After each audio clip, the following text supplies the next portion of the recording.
Hello guys ఈరోజు 11A 11B 12 13 14 15 16 17 18 19 20 21 22 23 24 lessons అయితే explanation మీకు ఇస్తానమాట. ఏంది ఒకటే వీడియోలో అన్ని లెసన్స్ ఎలా? సో ఒక్కొక్క వీడియో అయితే పెడతానమాట ఒక్కొక్క లెసన్కి. So national movement the early phase 1885 to 1919, ఇది 1919 వరకు అనమాట. దాని తర్వాత సెకండ్ ఫేజ్ ఉంటుంది. సెకండ్ ఫేజ్లో ఏముందో అప్పుడు తెలుసుకుందాం. సో ఇక్కడ ఎర్లీ అసోసియేషన్స్ గురించి తెలుసుకుందాము ఫస్ట్ ఆఫ్ ఆల్ అయితే. So in class 7th you had read about, నేను ఇదంతా చదివేసి మీకు చెప్పేస్తాను. సో ఇక్కడ ఎర్లీ అసోసియేషన్ గురించి ఏం అంటున్నారంటే, మనము 7th క్లాస్లో ఆల్రెడీ చదివేశాము, కానీ ఇక్కడ ఏంటంటే పీసెంట్స్ అంటే farmers, king, queen, landlords, artisans, every person ఇందులో పార్టిసిపేట్ చేయాలనుకున్నారు. ఎందుకంటే అప్పుడు మన ఇండియన్స్ వాళ్ళు అన్ఎడ్యుకేటెడ్, కానీ కొన్ని ఇయర్స్ తర్వాత ఒక్కొక్కళ్ళు ఎడ్యుకేషన్ మీద ఇంట్రెస్ట్ చూపించారు. సో అలా ఇంట్రెస్ట్ చూపించడం వల్ల వాళ్ళకి నాలెడ్జ్ వచ్చింది ఏంటంటే, వీళ్ళు మనని హింసిస్తున్నారు, వీళ్ళు మన చేత వెట్టి చాకరీ చేపిస్తున్నారు అనే ఒక ఫీల్లో ఉన్నారు. సో ఎడ్యుకేషన్ అంటే బాగా ఎడ్యుకేట్ అయిన వాళ్ళు ఇది వీళ్ళకి తెలియజేశారు. వీళ్ళందరూ అనుకున్నారు, అరే నిజమే వీళ్ళు మనని ఎంతలా బానిసలుగా చూస్తున్నారని. ఇంకా మన ఇండియన్స్ కూడా తట్టుకోలేక నేషనల్ మూమెంట్ని స్టార్ట్ చేశారు. నేషనల్ మూమెంట్ అంటే ఏం లేదు, మన ఇండియాలో బ్రిటిష్ వాళ్ళని ఎల్లగొట్టడం, అంటే బ్రిటిష్ రూల్ని ఎండ్ చేయడం. సో ఇప్పుడు చూడండి, మీరు చూసుకున్నట్లయితే మనము ఈరోజు ఏమైనా వర్క్ చేయాలనుకుంటాం, చాలా హెవీ వర్క్ ఉంది, అది మనం ఒక్క రోజులో కంప్లీట్ చేసేయలేము, కొన్ని డేస్ అనేది టైం పడుతుంది. అండ్ అది డేస్ పట్టినా సరే మనం ఎప్పుడొకప్పుడు ఆ వర్క్ అయితే కంప్లీట్ చేస్తాం. అలానే ఇది స్టార్టింగ్ ఆఫ్ ద మూమెంట్ అనమాట. So starting of the moment అంటే నేషనల్ మూమెంట్ స్టార్ట్ అయ్యే ముందు ఏమైంది, ఎలా ఉండేది అనేది అయితే తెలియజేస్తున్నారు. మూమెంట్ స్టార్ట్ అయ్యాక అసలు మన ఇండియన్స్కి చాలా అర్థమైంది, మనని ఇలా చేస్తున్నారని. అండ్ ఇంగ్లీష్ ఎడ్యుకేషన్ ఇంట్రొడ్యూస్ అయ్యాక మనకి 19th సెంచరీలో చాలా సిటీస్ అంటే లైక్ కలకత్తా, మెడ్రాస్, బొంబాయి, వీళ్ళందరికీ కొత్త కొత్త ఐడియాస్తో, థాట్స్తో మన ఇండియాని డెవలప్ చేయాలని అనుకున్నారు. అండ్ డెవలప్ అయింది కూడా దానివల్ల, ఇంగ్లీష్ ఎడ్యుకేషన్ వల్ల. అండ్ అలానే మనకి అపోజ్ చేయడము, మనని ఇన్ఈక్వాలిటీస్, ఇంజస్టిసెస్ ఇవన్నీ చూశాక మన సోషల్ సిస్టమ్ అనేది చాలా మారిపోయింది. అంటే ఇంకా పొలిటికల్స్ అనేవి బాగా వచ్చేసాయి. అంటే మనకు ఒక డెమోక్రాటిక్ ఇండియా కావాలి, ఇలా ఉండకూడదు, ఇవన్నీ అయితే మనకి ఇక్కడైతే వచ్చాయి. అండ్ అలానే మనము ఫైట్ చేసి ఇది ఏం చేయాలి, మనము బ్రిటిష్ రూల్ని ఎండ్ చేయాలి. సో ఇక్కడి నుంచి ఇక్కడి వరకు అయితే పారాలో అయితే రాసింది. సో చూడండి, అంటే ఇక్కడ ఫస్ట్ 19th సెంచరీ రాగానే మనకి కొన్ని స్టార్ట్ అయిపోయాయి అన్నమాట. అప్పుడే ఫైట్స్ కానివ్వండి, ఇది కానివ్వండి, అవి కానివ్వండి. సో దాని తర్వాత 19 అంటే లైక్ 19th సెంచరీలోనే అది సగం అయిపోయాక 19th సెంచరీలో చాలామంది ఇండియన్స్ ఎడ్యుకేట్ అయి ఉండారు. అండ్ అలానే వాళ్ళకి చాలా అర్థమయ్యాయి అనమాట nature of the British people, అసలు వాళ్ళు ఎలాంటి మనస్తత్వం కలిగిన వారు, అండ్ అలానే ఎందుకు మన ఇండియాకి వచ్చారో అని కొన్ని థాట్స్తో ఎడ్యుకేట్ అయిన వాళ్ళు ఈ బ్రిటిష్ పాలసీస్ అన్ని మన ఇండియాలో టోటలీ ఎండ్ చేసేయాలి అని ప్రిపేర్ అయ్యి ఉన్నారనమాట. సో వాళ్ళ రెస్పాన్స్ అయితే ఎలా ఉంది అని చూద్దాం. ఇక్కడ the seeds of a new, అంటే ఇక్కడ చూడండి, ఫస్ట్ మనం ఏదైనా విత్తనం వేసామనుకోండి, అది తొందరగా చెట్టు కాదు, కానీ కొంచెం కొంచెం వస్తుంది. సో అలానే ఇక్కడ కూడా వీళ్ళు ఫస్ట్ ఇలా వాళ్ళ ప్రయత్నాలు చేస్తూ వెళ్ళారనమాట. సడన్గా ఫైట్ పెట్టుకోలేదు, జస్ట్ ట్రైంగ్. అంటే వీళ్ళు చెప్తే ఇలా వెళ్ళిపోతారేమో అన్ని ట్రై చేశారు, but they didn't gave chance to them, అంటే వెళ్ళగొట్టడానికి ఛాన్స్ ఇవ్వలేదు మన ఇండియన్స్కి. సో ఇంకా ఫైట్స్ అనేవి స్టార్ట్ అయ్యాయి. They began to come together and discuss these issues and formed associations for this. ఇప్పుడు ఏదైనా స్కూల్లో ఉంది, స్కూల్లో టీచర్స్ అందరూ ఒక టీమ్ లాగా అనమాట. అంటే ఇప్పుడు టీచర్స్, స్టాఫ్ వీళ్ళందరూ ఒక అసోసియేషన్ లాగా, అంటే వెల్ఫేర్ ఆఫ్ ద చిల్డ్రన్, అంటే చిల్డ్రన్ ఎలా చేస్తే ఇంకా బాగా చదువుతారు అని ఇలా ఒక టీం లాగా ఉంటుంది కదా మన స్కూల్లో కూడా. సో ఎలా ఇంకా డెవలప్ చేయగలము స్కూల్ని, ఎలా అది యాక్టివిటీస్ ఎలా, ఇవన్నీ ఉంటాయి కదా. సో సేమ్ లైక్ దాట్ అనమాట. మన ఇండియన్ పీపుల్ ఒక ఎడ్యుకేట్ అయిన వాళ్ళు ఒక ఫామ్ చేశారు, ఒక అసోసియేషన్ లాంటిది ఫామ్ చేశారు.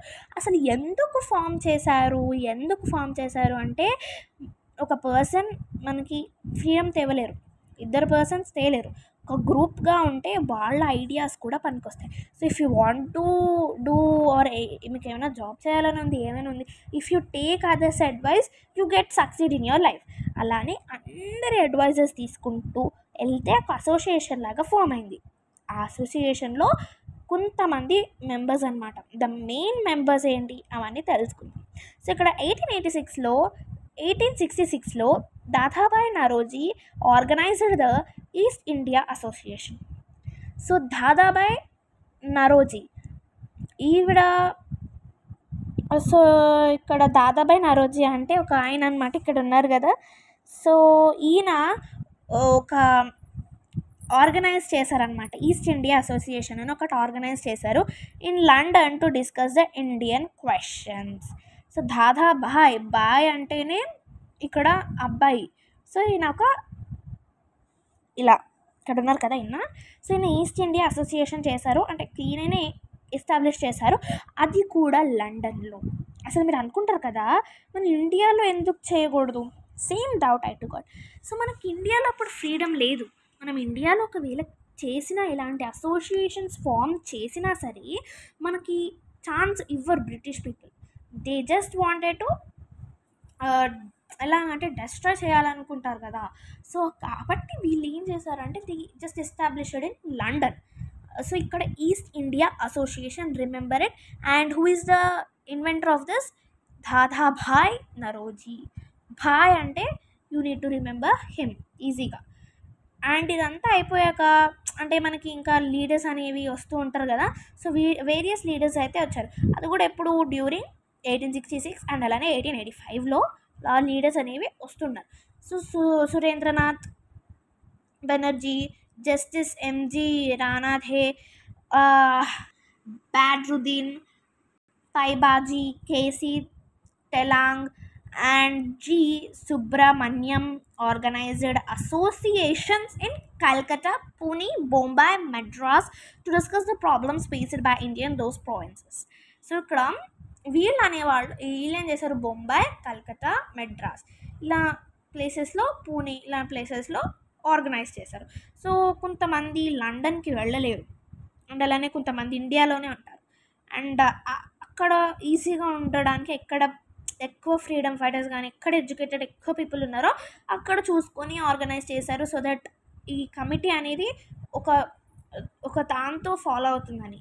అండ్ అలానే మనకి ఇండియాలో ఎలాంటి ప్రాబ్లమ్స్ ఉన్నాయి, అసలు మనం ఎలాంటి ఫేస్ చేస్తున్నాము, ఎలా చేయాలి అని వాళ్ళు ఆలోచించేవారు అనమాట. These associations has nationalistic zeal and tried to unite the intellectuals.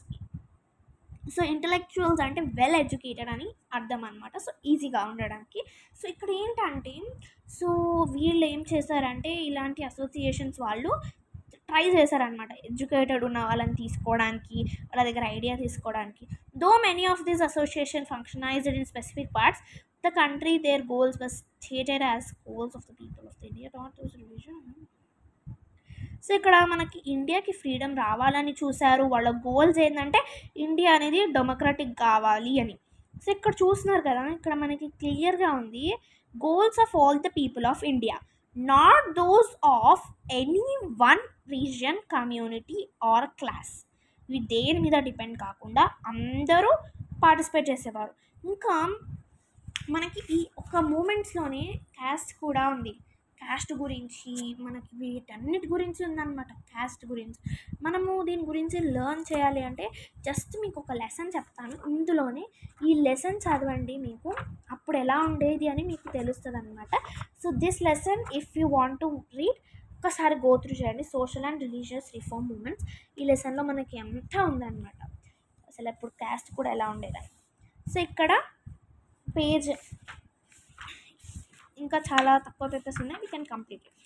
They worked with the idea that the people should be sovereign. Sovereign అంటే independence. A modern constitution a key feature of nationalism. So అప్పుడు ఎలా work చేసేవారు people, చాలా కష్టపడేవారు. మన India సోవర్జన్గా ఎలా ఉంటుంది అంటే వాళ్ళకి కీ ఫీచర్స్ గురించి వీళ్ళన్నిటి గురించి చాలా అంటే చాలా ఆలోచించేవారు.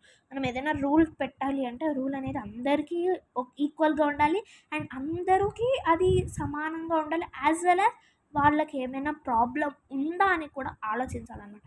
In other words I believe that the Indian people should be empowered to take the decisions regarding their affairs. అప్పుడు చూడండి మనకి ఎన్నో లీడర్స్ వచ్చారు, ఎంతోమంది వచ్చారు. అంటిల్ పీపుల్ సే ప్రాబ్లం వాళ్ళు కూడా ఏం చేయలేరు. సో మీకు చాలా ప్రాబ్లమ్స్ ఉన్నాయి. నేను ఒక ఇలా వచ్చారు మీకు వచ్చి నేను చాలా రూల్స్ పెట్టేశాను, బట్ నాకు అర్థం కావట్లేదు మీరు ఎందుకు వీటిని పాటించట్లేదు, ఆర్ఎల్స్ మీకు ఏమైనా ప్రాబ్లం ఉంది. మనం when we go to the people వాళ్ళు చెప్తారనమాట నాకు ఇలా ఉంది ఇలా. So we need to give chance to people also. వాళ్ళకి వాళ్ళు డెసిషన్స్ తీసుకోకూడదు, పీపుల్ని కూడా అడగాలి. అండ్ అలానే ఇక్కడ many of this intellectuals also like campaigns against some British policies like taxes and textiles. So ఇక్కడ చూడండి మనము బ్రిటిష్ పీపుల్ ఇది లైక్ మనం ఏమనుకుంటామంటే బ్రిటిష్ పీపుల్ ట్యాక్సెస్ పెంచుతున్నారు. ఒక చిన్న జెండు బామ్ మీద ఇవ్వండి, ఈ జెండు బామ్ కాస్ట్ ఒక 50 రూపీస్ ఆర్ 30 రూపీస్ అనుకోండి, దీని మీద ట్యాక్స్ 20 రూపీస్ యాడ్ చేస్తే 50 రూపీస్ అవుతుంది. సో ఇలా ట్యాక్సెస్ వేస్తూ వెళ్తే మన ఇండియన్ పీపుల్ ఎలా బేర్ చేస్తారు వీరన్నిటిని.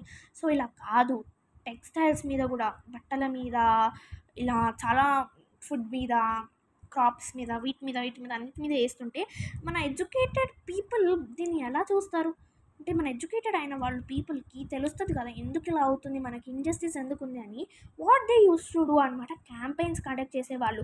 నాకు ఇలాంటి ట్యాక్సెస్ వద్దు, పాలసీస్ వద్దు, ఇలాంటివని.